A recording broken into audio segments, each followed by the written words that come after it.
நமஸ்தே குட்டீஸ். நம்மளோட குட்டி ஹிந்தி லேர்னர் சேனல்ல நம்ம இன்னைக்கு பார்க்க போறது विशारद पूर्वाध, அதாவது நியூ சிலபஸ் विशारद पूर्वाध फर्स्ट पेपरல सेकंड एक्सरसाइज पठित पुस्तक के आधार पर शतरंज के खिलाड़ी पाठ का सारांश लिखिए. அதுல வந்து ஃபர்ஸ்ட் நம்ம कहानीकार का परिचय பார்க்கலாம். शतरंज के खिलाड़ी कहानी का लेखक मुंशी प्रेमचंद है. हिंदी कथा साहित्य में प्रेमचंद की कहानियां अधिक लोकप्रिय है. அதாவது இவரோட கதைகள் வந்து மக்களுக்கு ரொம்ப பிடிச்சதா இருக்கும். பிரேம்சந்த் ने लगभग 300 कहानियां लिखी है. அவர் வந்து கிட்டத்தட்ட 300 கதைகள் வந்து எழுதியிருக்காரு. शतरंज के खिलाड़ी प्रेमचंद की सर्वोत्तम कहानियों में एक है. அதாவது இந்த शतरंज के खिलाड़ी அப்படிங்கிற கதை வந்து பிரேம்சந்த் அவங்களோட மிகச்சிறந்த கதைகள்ல ஒன்று அப்படிங்கிறாங்க. कहानी का परिचय, இந்த கதையோட அறிமுகம். इस कहानी में शतरंज के खेल को विलासिता एवं अकर्मण्यता का प्रतीक माना गया है. இந்த கதை வந்து அதாவது இந்த செஸ் விளையாட்டு, சதுரஞ்ச் அப்படின்னா செஸ், அந்த விளையாட்டோட அந்த ஒரு ஆடம்பரம், விலாசிதா அப்படின்னா ஆடம்பரம், அப்புறம் அக்கர்மண்யத்தான ஒரு சோம்பேறித்தனமாக இருக்கிறதுக்கு இந்த விளையாட்டு வந்து ஒரு அடையாளமாக இருக்கு அப்படிங்கிறாங்க. உஸ் சமய முகல் சாசன் கா பத்தன் ஹோ ரஹா தா, அந்த காலத்தில் வந்து முகலாயர் ஆட்சி வீழ்ச்சி அடைஞ்சிட்டு இருந்தது. தத்தா ஈஸ்ட் இந்தியா கம்பெனிக்கா ஆதிபத்திய பட்தா ஜா ரஹா தா, அது மட்டும் இல்லாமல் இந்த கிழக்கிந்திய கம்பெனிகளோட ஆதிக்கம் வந்து அதிகமாயிட்டு இருந்தது. भारतीयों के मन से राजनैतिक चेतना का लोप हो चुका था. அதாவது இந்த மக்களோட மனசுல வந்து அரசியல் உணர்வு வந்து அந்த டைம்ல வந்து மறைஞ்சிருச்சு. இஸ்கா வர்ணன் இஸ் கஹானி மே ஹை, இதோட வர்ணனை இதை பத்தி தான் இந்த கதையில கொடுத்திருக்காங்க. கஹானிக்கா சாராंश, தற்காலின் பரிஸ்திதி, அந்த கால சூழ்நிலை. அவத் நவாப் வாஜித் அலி ஷாஹா சமயத்தா, இந்த நவாப் அலியோட காலமாக இருந்தது. அப்போ லக்னோ ஷஹர் விலாசிதாமே டூப் ஹுவாத்தா, அந்த லக்னோ நகரமே வந்து ஒரு ஆடம்பரத்தால் மூழ்கி இருந்தது. उन दिनों ये दलील दी जाती थी कि शतरंज खेलने से विचार शक्ति का विकास होता है. அதாவது அப்போ ஒரு வாதம் இருந்தது, என்ன அப்படின்னா இந்த சத்தரஞ்சு அந்த செஸ் விளையாடுறதுனால மக்களுக்கு அந்த சிந்தனை சக்தி வந்து அதிகமாகுது அப்படின்ட்டு. लोग शतरंज और ताश खेलने में अधिक समय व्यतीत करते थे. மக்கள் வந்து இந்த செஸ் விளையாடுறதுலையும் இந்த கார்ட்ஸ் சீட்டு விளையாடுறாங்களே அதுலேயும் அதிக டைமை வந்து செலவு பண்ணாங்க அப்படின்னு சொல்கிறாங்க.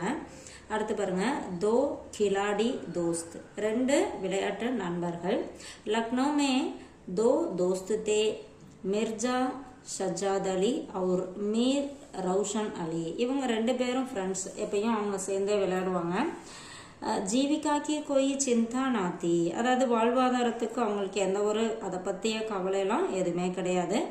தோனோ தோஸ்த் சுபஹ் சே சாம் தக் ஷத்ரஞ்ச் கேல்னேமே மஸ்த் ரஃப்தே தே, ரெண்டு பேரும் என்ன பண்ணுறாங்க, எப்பயுமே வந்து டெய்லி காலையிலேருந்து சாயந்தரம் வரைக்கும் அந்த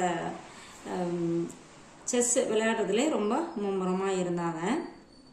மிர்ஜா சாஹப் கே घर में कोई बड़ा बूढ़ा ना था, அதாவது இந்த மிர்ஜா சாஹப் அவங்க வீட்டில் வந்து வயதானவங்க பெரியவங்க யாருமே இல்லை. इसलिए शतरंज का खेल उन्हीं के घर पर खेला जाता था. அதனால அவங்க இப்போ பெரியவங்க இருந்தால் சண்டை போடுவாங்க இல்லையா, அவங்க வீட்டில் பெரியவங்க யாரும் இல்லாதனால அவங்க வீட்டில் விளையாண்டுட்டு இருந்தாங்க. परंतु उनकी बेगम रोज रोज अपने पति को समझाती एवं लताती பீத்தி, அதாவது ஆனால் அவங்க ஒய்ஃப் வந்து என்ன பண்ணுறாங்க, எப்பயுமே அவருக்கு வந்து இதை ஏன் எப்பயுமே விளையாடுறீங்க அப்படிங்கிறத புரிய வைக்கிறாங்க, அப்புறம் கண்டிக்கவும் செய்கிறாங்க. இஸ்கா கோயி அசர் மிர்ஜா சாஹப் பர்னா படா, ஆனால் அதை பற்றி இவங்க திட்டுறதெல்லாம் அவருக்கு எந்த ஒரு பாதிப்பையுமே ஏற்படுத்தலை. பேகம் ஷாப்கா கா मानना कि मीर साहब के कारण की मिर्जा साहब शतरंज के खेल में डूब रखते थे. இவங்களோட எண்ணம் என்ன அப்படின்னா, இந்த மீர் சாஹப்பால தான் இவர் வந்து விளையாடுறாரு, அதாவது மிர்ஜா சாஹப் விளையாடுறதுக்கு காரணம் மீர் சாஹப் தான் அப்படிங்கிறது, அதனால தான் இவர் வந்து அந்த விளையாட்டுலேயே மூழ்கி இருக்கார் அப்படின்னு இவங்க நினைக்கிறாங்க.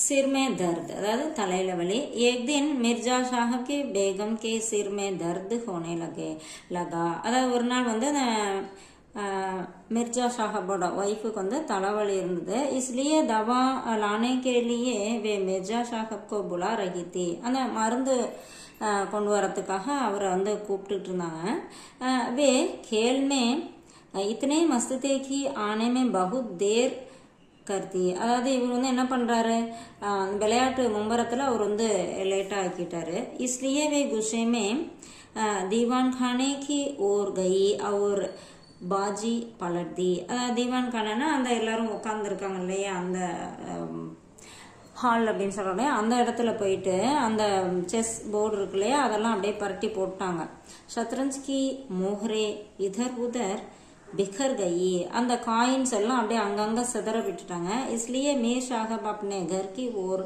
चल पड़े அது மீர் சாஹப் வந்து இவங்க வீட்டில் வந்து விளையாடுறாரு இல்லையா அவர் வந்து இதெல்லாம் இவங்க ஒய்ஃப் வந்து இந்த மாதிரி காயின்லாம் இறைச்சி போட்டோன்னே அவர் அவங்க வீட்டுக்கு போயிட்டாரு மீர் கி பேகம் கி சால் அதாவது இப்போ மீர் வந்து அவங்க வீட்டுக்கு போயிட்டாரு இப்போ மீரோட அவங்க ஒய்ஃபோட நிலைமை என்ன அவங்க எப்படி நடந்துக்கிறாங்க அப்படிங்கறத இதுல கொடுத்திருக்காங்க अब मीर साहब के घर में शतरंज का खेल चलने लगा இப்போ வந்து மீர் சாஹபோட வீட்டில் அந்த செஸ் வந்து விளையாட ஆரம்பிக்கிறாங்க மீர் சாஹப் की बेगम को यह अच्छा ना लगा மீர் சாஹபோட ஒய்ஃபுக்கு வந்து இது நல்லதா படல वह किसी अज्ञात कारणवश मीर साहब को घर से दूर ही रखना चाहती थी ஏதோ ஒரு காரணத்தை சொல்லி தன்னோட ஹஸ்பண்டை வீட்டை விட்டு வெளியில அனுப்புறதுக்கு அவங்க விரும்புறாங்க उसने झूठा अफसर भेजकर डराया ताकि मीर साहब घर से बाहर चले जाए फौजी के अफसर का नाम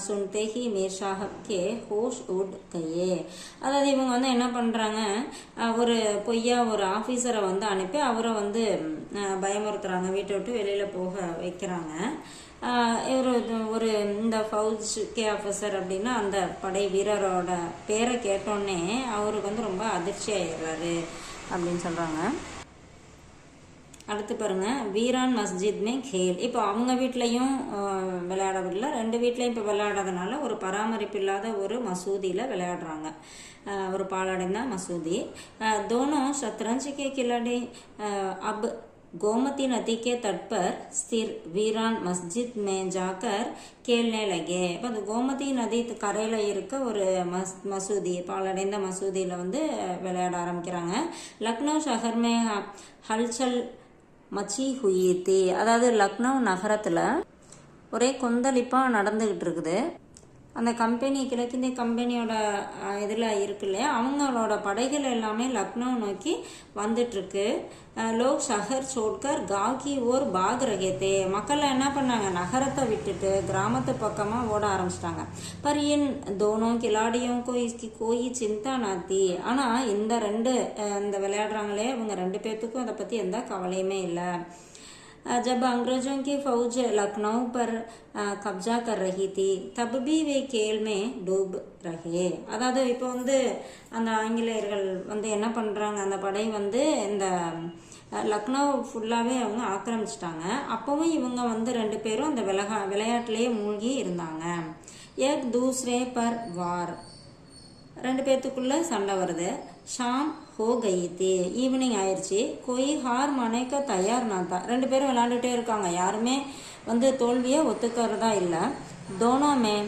தகராறும் பட்னே லகி ரெண்டு பேர்த்துக்கும் சண்டை வந்து அதிகமாகுது தகராறு ஆகுது கேள்கே ஜகடமே தோனோமே விவாद हुआ அவர் தல்வார் நிக்கால் कर एक दूसरे को मार डाला ரெண்டு பேர்த்துக்குள்ள விவாதம் வந்து அதிகமாகுது ரெண்டு பேரும் அவங்க கத்தியை எடுத்து ஒருத்தர் கொண்டுக்கிறாங்க வெட்டிக்கிறாங்க अपने देश या नवाब के लिए नहीं बल्कि शतरंज के खेल के लिए उन्होंने प्राण தியாக் தியே அவங்க வந்து தன்னோட நாட்டுக்காகவோ அந்த நவாபுக்காகவோ இல்லை ஆனால் அந்த விளையாட்டுக்காக அந்த செஸ் விளையாட்டுக்காக அவங்க என்ன பண்ணுறாங்க ரெண்டு பேரும் ஒருத்தர் கொண்டுக்கிட்டாங்க அப்படிங்கிறாங்க விசேஷா இதோட சிறப்பு அம்சம் இந்த கதையில் என்ன விஷயம் இருக்குது சிறப்பு இருக்குது கஹானி தற்காலின் समाज की कायरता विलासिता और राजनैतिक पतन का प्रतीक है. இந்த கதை வந்து அந்த காலத்தில் இருக்க ஒரு ஆடம்பரம், அப்புறம் கோழைத்தனம், இது அப்புறம் அரசியலில் இருந்த அவங்களோட வீழ்ச்சி,